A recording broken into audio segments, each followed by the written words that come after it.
येणे आपण मानिसी अपराधी, एवढे निरहंकर्तृत्व साधी, अवघी उपाधी चुकेल. पुण्याचा काय अभिमान, पापाचा का नाही अभिमान, प्रताप दोहींचा समसमान, म्हणून निरभिमान वर्ते तू. तुला माझी घडावी भेटी, ऐसे जे आले माझिया पोटी, तेव्हाच नारळ तुझिया करसंपुटी, पडला ही गोष्टी त्रिसत्य.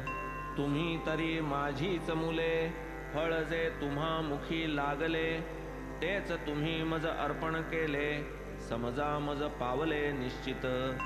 ऐसी जेव्हा झाली समजूत, तेव्हाच पुंडलिक रावाचे चित्त, साई मुखीच्या वचने विरमत, उद्विग्नता वितळत हळूहळू. नारळ गेला झाले निमित्त, उपदेशे निवळे उद्विग्न चित्त, एवं ते सर्व अहंकार विलसित, अभिमान निर्मुक्त निर्दोष.